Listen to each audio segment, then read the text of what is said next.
Earnestly Speaking Podcast, recording this Sunday afternoon around 3:30 p.m. on this very quiet day.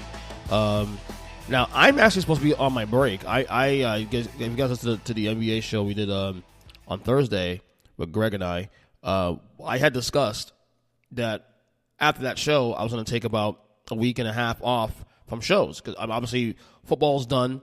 We're at the NBA All-Star break. There's really no sports going on. There's college basketball, obviously, but hockey's done right now for the time being because of the Winter Olympics. You have the NBA All-Star break here going until next week. Football's done. Baseball is just around the corner, but nothing's going on really interesting there yet. And as you guys know, during the fall into the winter, is when typically I do my most content especially with football. But now that's out of the way now, I get a little break. You know what I mean? And it's nice to have a little healthy break from the football season, obviously. Growing up for me, as a kid, like when football went away after the Super Bowl, I get a little depressed. Now, granted, I still have basketball and other sports I'm into, but I get a little depressed because it's gone for a little while. But now as I get older, it's like, okay, it's gone, and I love football, obviously, but when it's gone, it's like, okay, I don't miss it. Like, okay, I need a break from it now. Especially when you're doing content too also, and a lot of your content is focused on football, which might be altering in the coming years on the show. But, you want to break from it.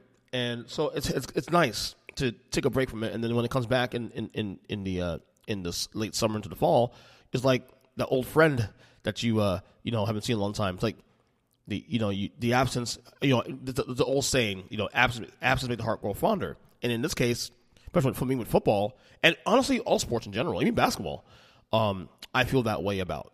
So it's a nice little detox, just to get away from a little bit, touch on other things. And honestly, I've been really focusing my energy lately, and not even before the season ended. I've been focusing my energy on when it comes to content, like TV shows I'm behind on, documentaries, and reading books now. And I'll get to all that in a second. Right now I'm all over the place now as it start the show. First off, the intro of that song, by the way, was actually I'm almost embarrassed to admit this because with the growth of AI across the board, and I've always spoken about the pros and cons of AI, and I feel like there's still a lot of cons we have to consider, as much as there are a lot of pros to consider as well. That song was actually an AI generated song that I put together. I am not proud of that necessarily because there's going to come a time where you're going to start seeing songs and artists and bands making music through AI and AI alone instead of through their own talents. And we're not going to know the difference either, which is going to stink. But I'm hoping that there's still, no matter what happens with the growth of technology, there's still the human element of it. That's my prayer, is that we still don't drift so far away from the human element of creation and developing and producing and creating and curating. I've heard things about like podcasts now being AI generated, and I hate the idea because I don't want things out there that are just developed through some artificial thing. I like to hear authentic, natural thoughts and opinions on things from actual people. Not from a machine, you know what I'm saying? And that's the scary thing as we look into AI. So yesterday was also Valentine's Day. You guys know I don't necessarily care for Valentine's Day. My wife and I do not really celebrate the day itself. I have a thing I've been doing for years called Love Day Every Day. I celebrate love every day, no matter what. My wife and I, we embrace that. We did nothing special yesterday, honestly. Like, she had stuff with her girlfriends. They did gifts and stuff, but her and I didn't really do anything. I got her a card, just to tell how much I appreciate her.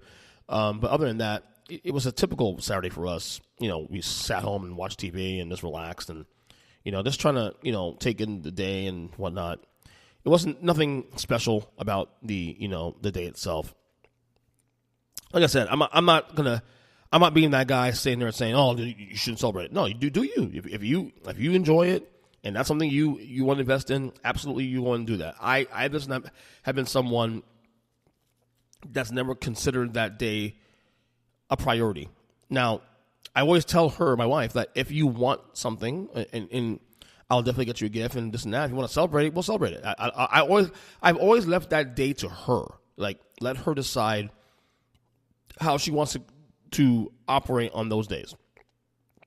And more times than not, we've kept it very simple. Like, even before we had kids, we had a tradition for the first 5 years we were dating, where we would just stay home and we go and gorge in really bad foods. We'll get fried chicken and mac and cheese and just eat Southern foods, whatever we wanted to do, and we just watch movies. We started a tradition for a while where we watched one year, I think it was 2009, 2008, I think it was, where we stayed home and we just watched all the Batmans in order, the two Tim Burton ones and the two Joel Schumacher ones, and then even beyond that, watch the other shows, and we'll binge on shows and binge on movies.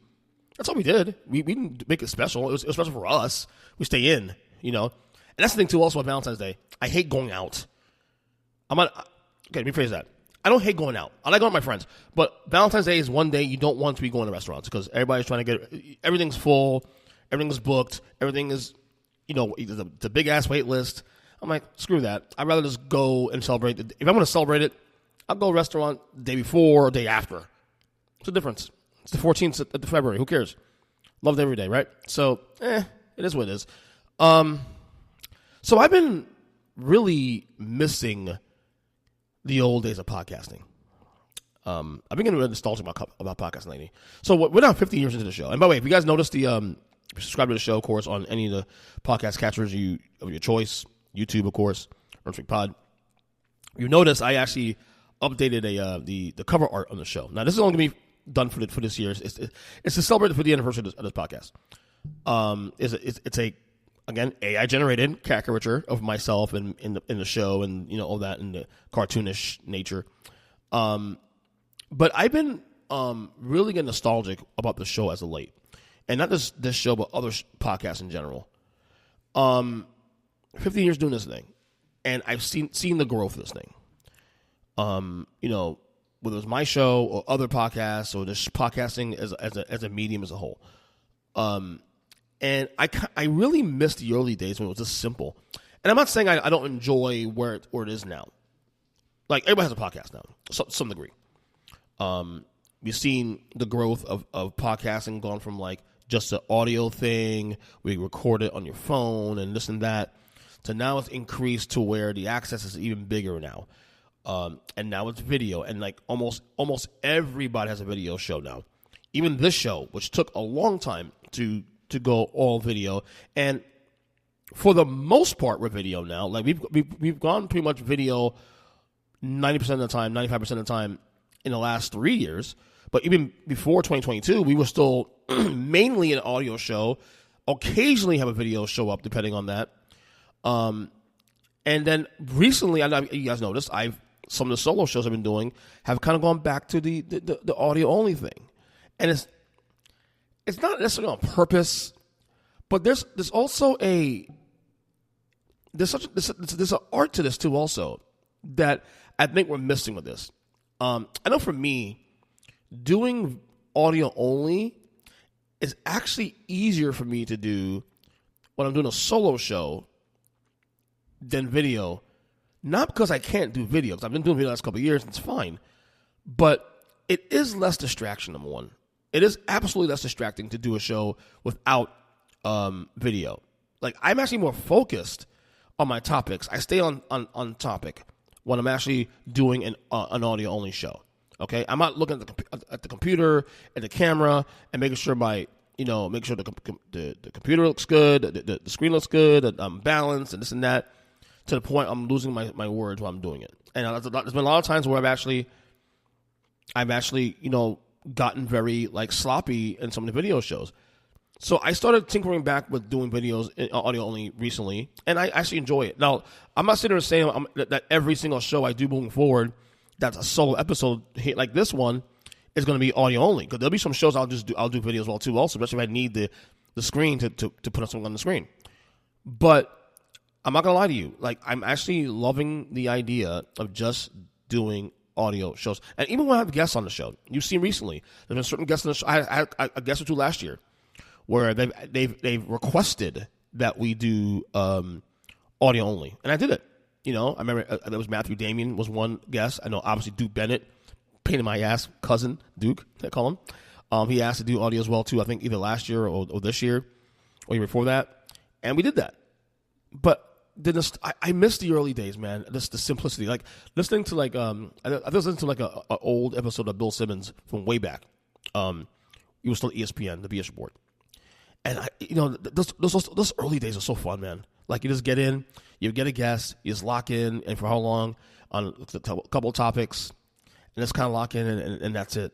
And this show has definitely evolved through the years, but the main, what this show started out as, and what it really continues to be for the most part, is conversational pieces, conversations with friends, conversations with people in the media, authors, athletes, you name it.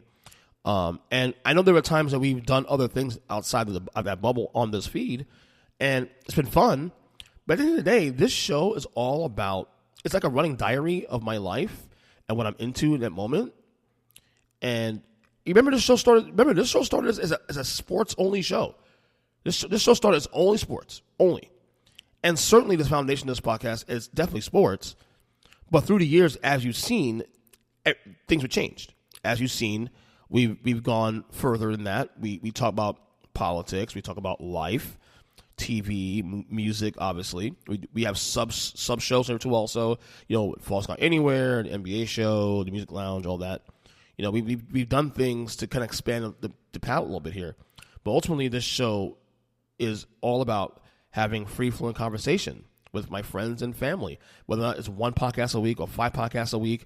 Like we kind of tinker around, like the show is kind of like a little bit of Joe Rogan, but a little bit of Bill Simmons, but a little bit of Bill Burr, but a little bit of this and that. You know what I'm saying? And I'm really proud where we now arrived at 15 years later. And every time we try things with the show, it always gets back to what the show was when it first started, was conversations with friends, family, you name it. And I don't want to lose that. I don't want to lose that. It's what makes the show great. I'm not trying to be famous.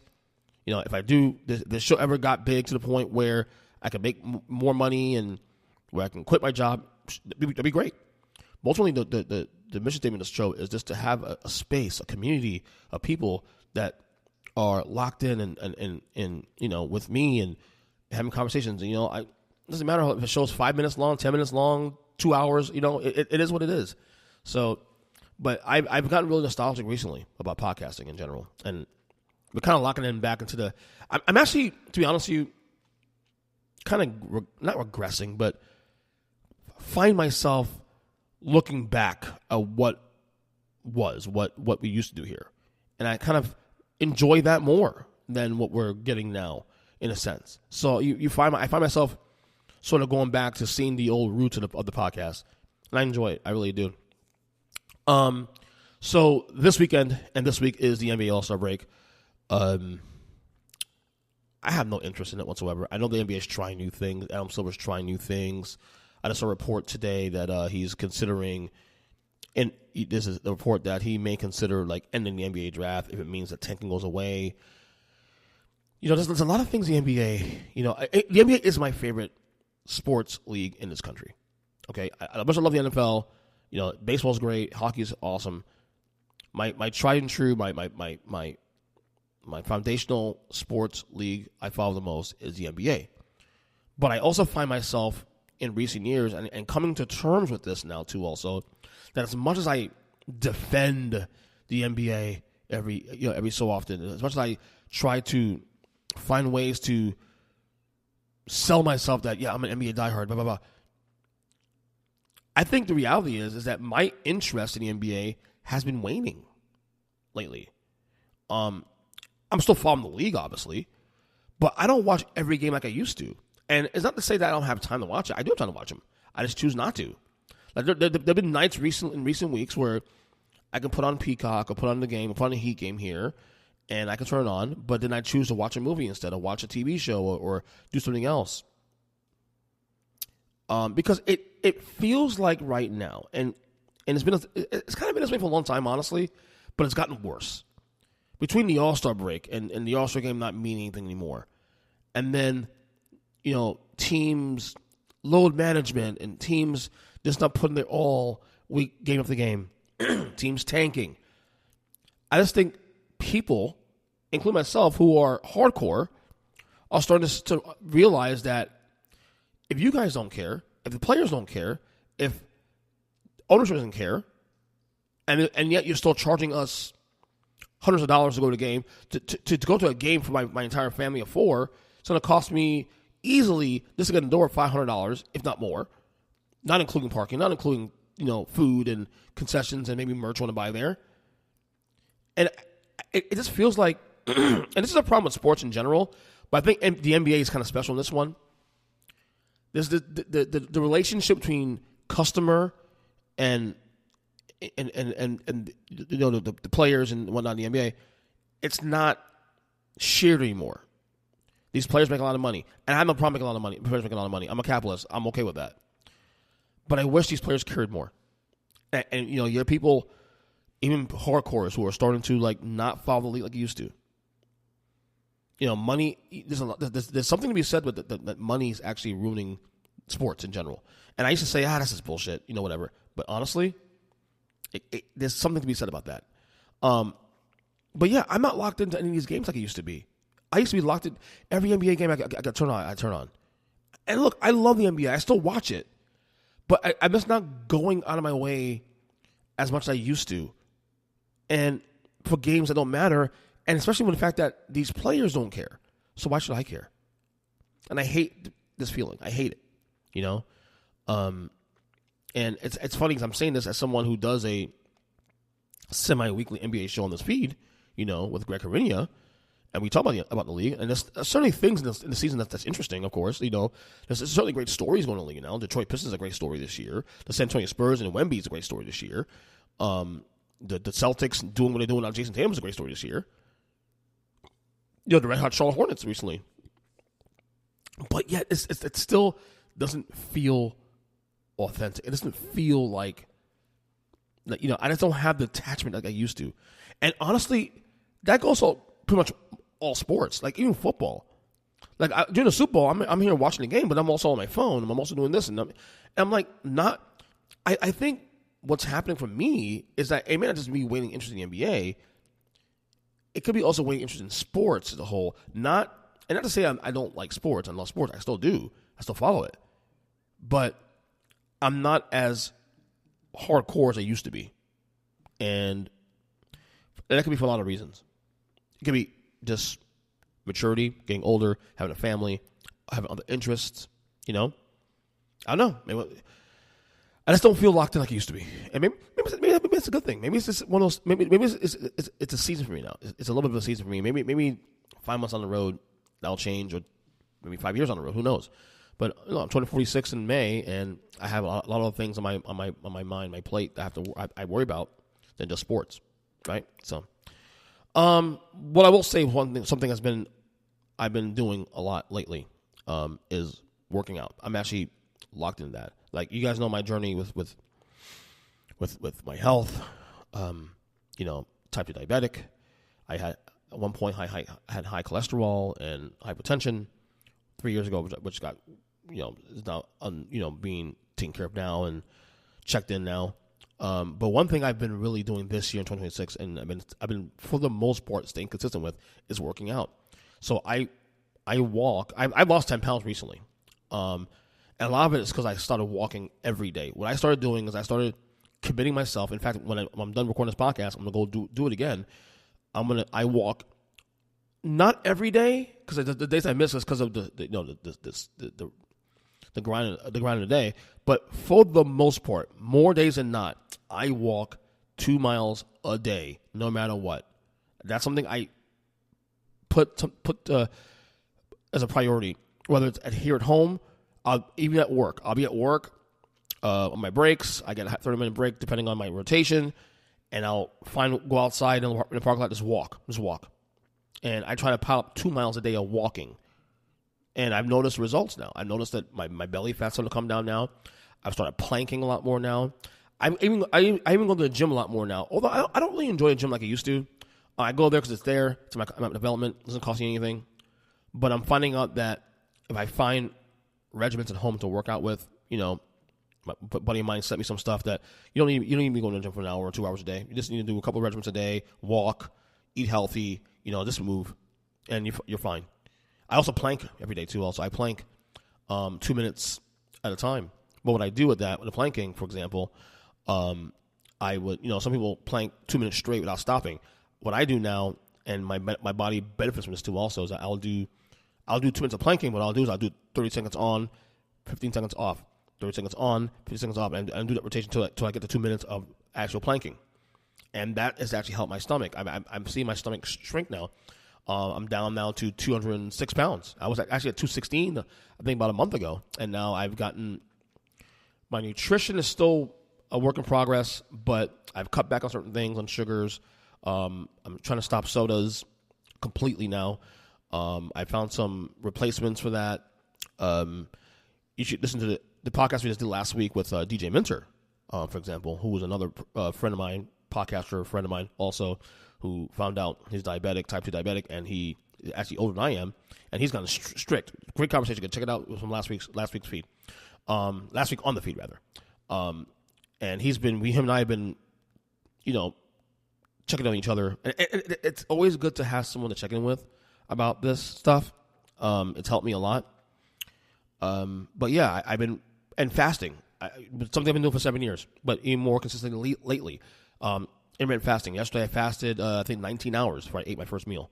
I went out on Friday night with family and friends. And I was proud of myself, actually. I had chicken parmesan, but I had sweets. I had ice cream. But I did not get soda though. So I made a decision to either get soda or get ice cream. I decided to get ice cream and drink water instead. And those are the things I do. I've realized that I can't go necessarily cold turkey right now because it's going to fuck me up and I'm going to end up binging again. But what I'm doing is I'm making smarter decisions on the edges now where okay, don't do sodas though, but drink water. But maybe you can have an ice cream. Have a small ice cream, you know what I mean? Have some protein, you want to have pasta, fine, but don't have too much pasta.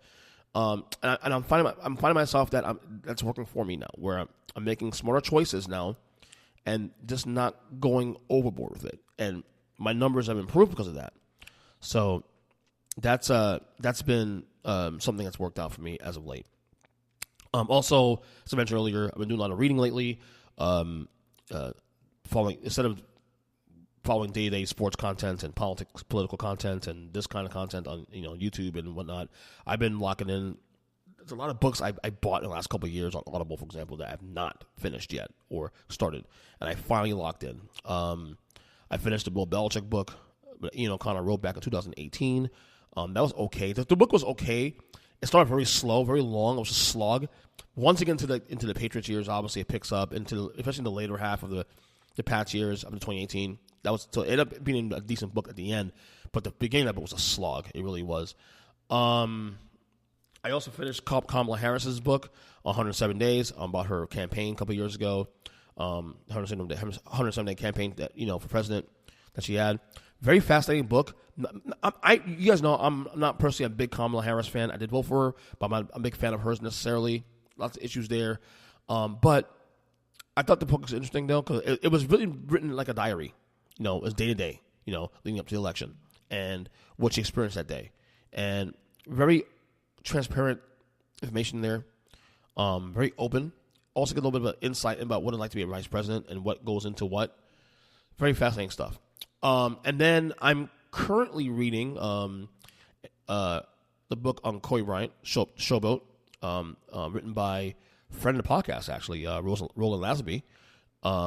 He wrote this book, I think, back in 2019 or 18.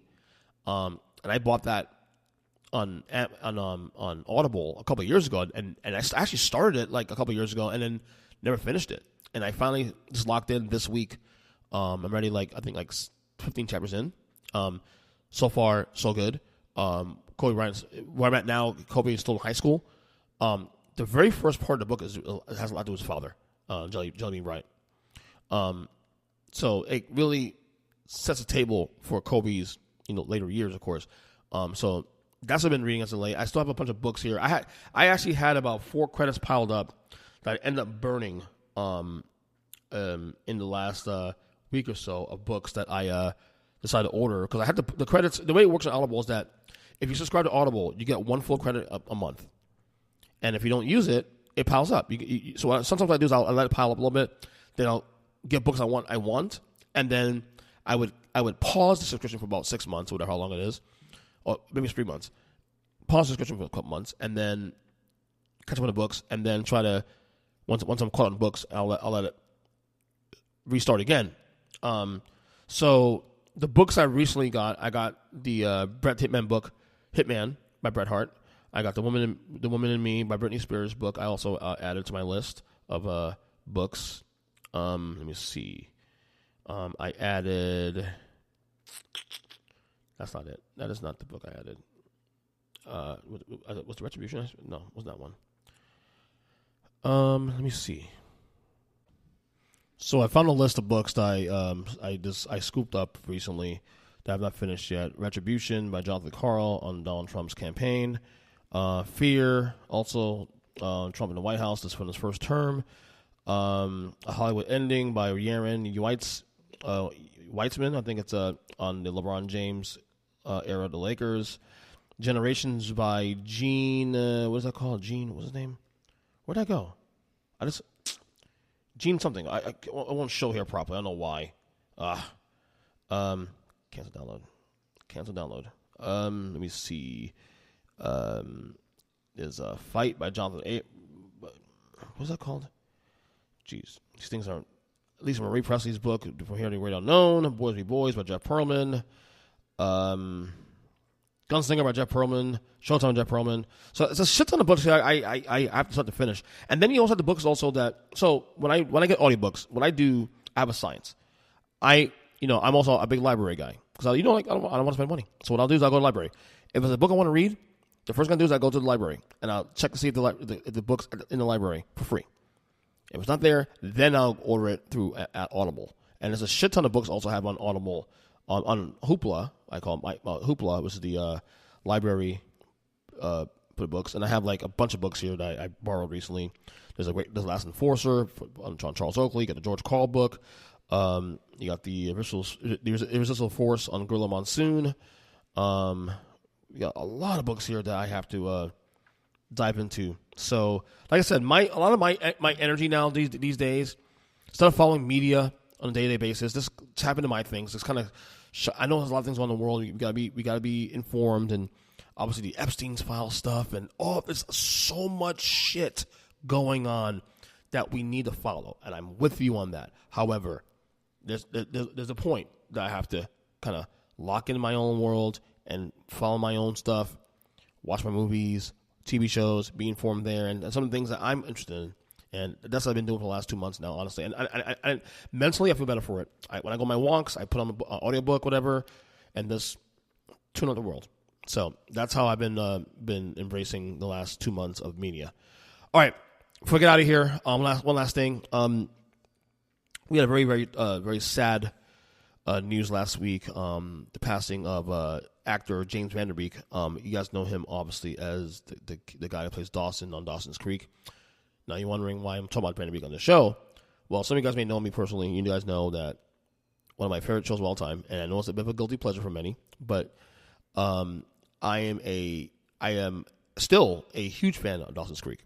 Now, you don't get a lot of males that like Dawson's Creek normally, especially now in my 40s, but I love the show. I watched the show the time it came on, and I watched it in real time and always enjoyed it. People used to make fun of me because how can you like this kind of stuff? I go, to me, it's simple. You find me a show. This is why I love wrestling too. As long as you have a good story to tell, you're gonna hook me. And Dawson's Creek, for all the flaws they may have had, it had a great story to it. And so Dawson's claim to fame was through that show. But he died of colon cancer. Very, very sad story.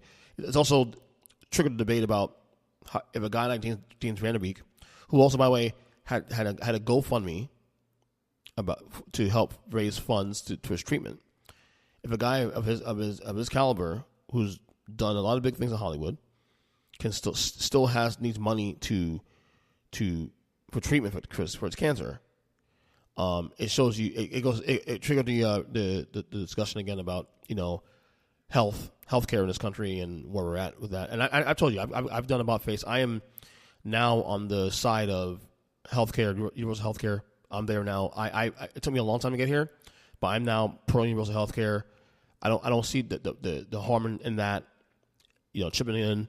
I have no problem chipping in with taxes. I have no problem with that. I see this the thing with me. I have no problem seeing.